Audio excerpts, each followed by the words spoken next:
Hey, thanks for joining me.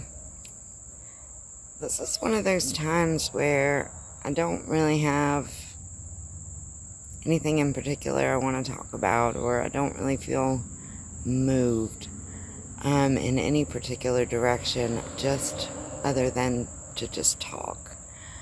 To kind of put some things out there that I've been exploring, just to kind of check in, I guess, and, just plant some seeds and throw some things out there that might get us thinking.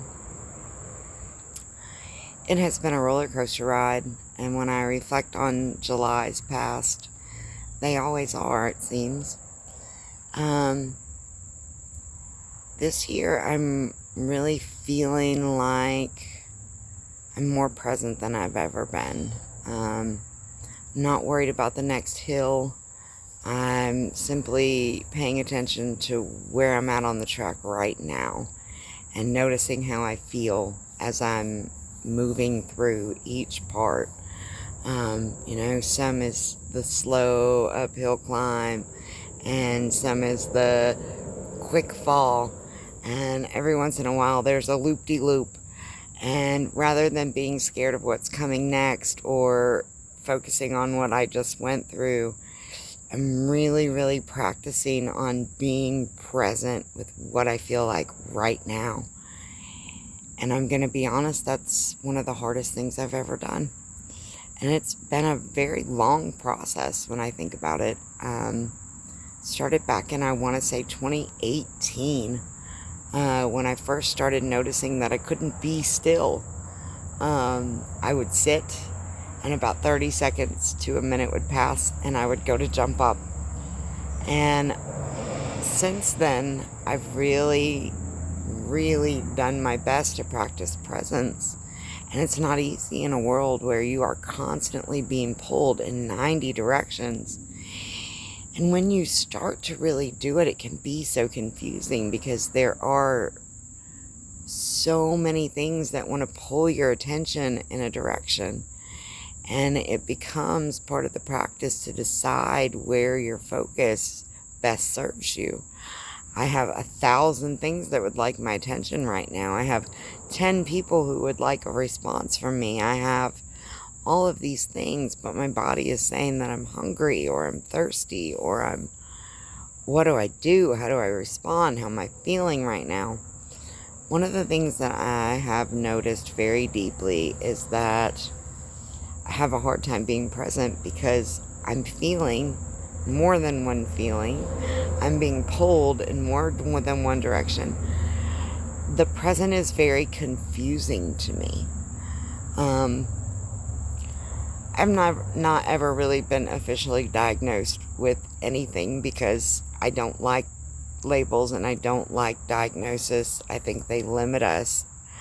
But I also think that there is a level of empowerment in acknowledging that you do have things that you need to be aware of and create a supportive atmosphere for those things. What I know, and having worked with many individuals who are ADHD and autistic and a combination of the two, many of these folks have been officially diagnosed. Just in my personal research, I have a lot of these signs and symptoms. I have a lot of these struggles. Again, I do not value going and getting that official diagnosis. I feel like it would slow me down. Instead, I notice what I relate to, and I take that information and I use it to be more supportive of myself. I know that there are many things that, ADHD individuals struggle with that I can certainly relate to, and using tools to work through those things has been a game changer for me over the last several years. Being able to recognize that I'm struggling in the moment and being able to say, okay, how can I support myself? What is this about?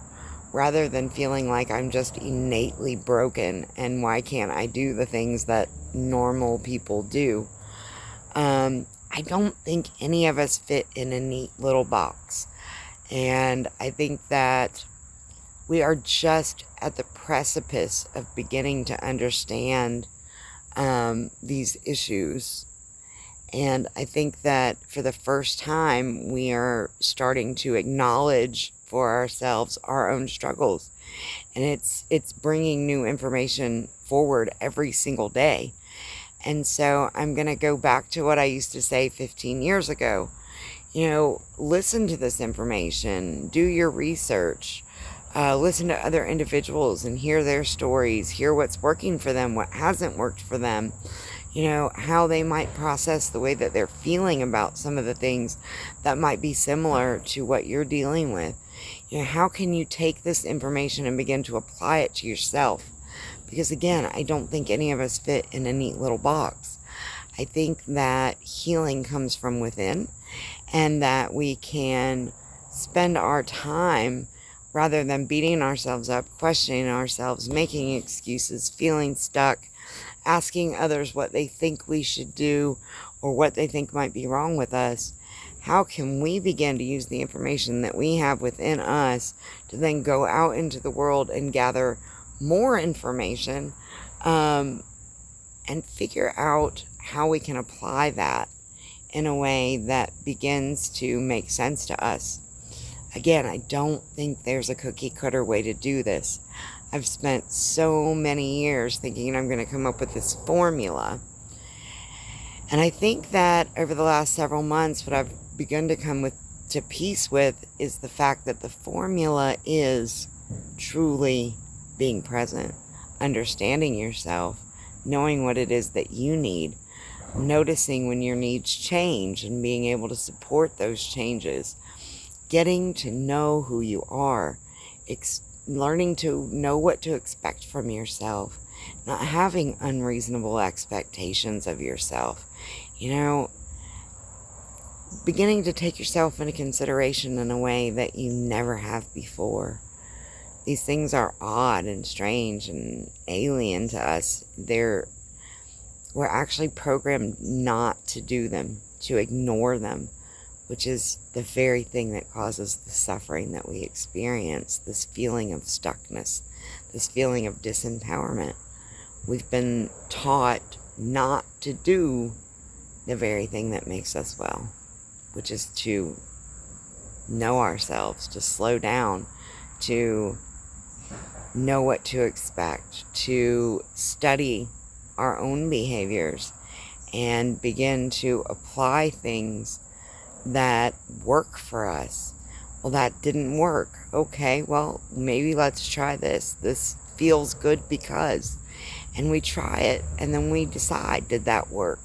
Maybe some of it worked, but some of it made it not helpful. Can we begin to sit with that some and say, okay, this part was really great, this part not so much. We're going to keep this, we're going to get rid of that. This is really a very cut and dry process when we're able to not be so reactive, when we're able to support ourselves and see this as learning. This is the school of life, and these are the principles that we came here to understand. And by taking the time to understand how we tick, we can then take those principles that we want to follow and go, okay, in order to follow these, I must support myself in the following ways. In order to create the support for myself, I can. And so, do you see that we begin to build a process for ourselves? We can do anything from creating a routine to just being able to slow down and hold space and ask questions and be curious when we're feeling overwhelmed or confused. Learning to rest when we need rest. Learning what to anticipate. One of the things that I've noticed is that my body gives me signs and signals. My mind gives me signs and signals. My soul gives me signs and signals. But if I'm going 90 miles an hour through life every day, demanding and grabbing a hold of things, I miss those signs and signals. And before I know it, I'm anxious and I'm reactive and I'm moody and I'm exhausted and I'm not showing up for life the way I want to. And I feel stuck and I feel unhappy and I can't get excited about things. I hope what you're hearing me say and what I'm hearing myself say is that it's really about looking at what we're doing, noticing how it's affecting us, asking what might be missing, what we might need more of or less of, and then beginning to make those changes and apply those things for ourselves. It's about paying attention to where we're investing our energy. And are we letting every little thing pull and scatter us? This is going back to those same basic principles that we've been applying all this time. But as always, taking a deeper look, really getting down into that deeper, juicier stuff, asking those harder questions, facing those things that we've just kind of been on autopilot about. It's always about peeling the next layer so that you can see what's underneath, and then being willing to take a long, hard look at it and notice, what are you doing to affect this? Are you ignoring it completely? Are you completely unaware of it? Are you willing to raise your awareness? And what does that look like? How do you support this new level of awareness? Because with it comes a lot of change. Change is good. Change is not always easy. It's a lot. Slow it down. Listen again. Apply what you can. Slow it down some more. Listen again. Apply what you can. You can't eat the whole elephant in one day. God bless you if you can. Please, please, leave a message in the comments and tell us what you're doing. I haven't found the easy way out yet. It's day-to-day, moment-to-moment application, accountability, responsibility, all those things that life has programmed you to see backwards, upside down, and sideways. It's your job to begin to look at those things from a new perspective. Throw out that bad information, that bad programming. Walk through it in a way that helps you let go of it. I believed this because, and it worked for me for a while, but it doesn't anymore. And this is what I'm going to replace it with. Practical application. Practical application. Seems so simple. I promise you it's not. Bring in the tools, breathe, meditate, raise the vibration of your body, check in. It begins to become your programming and you start to vibrate differently. When I first started talking, I was getting hit in the face with flies. Now butterflies are showing up. Hopefully that's a sign, and that, there's some transformation happening there as we begin to do these things. We're not stuck. We're confused. We're overwhelmed. We're overworked. We're overstimulated. We are a lot of things, but we're not broken. And we're not anything we don't choose to be. It's just, are you willing to invest the time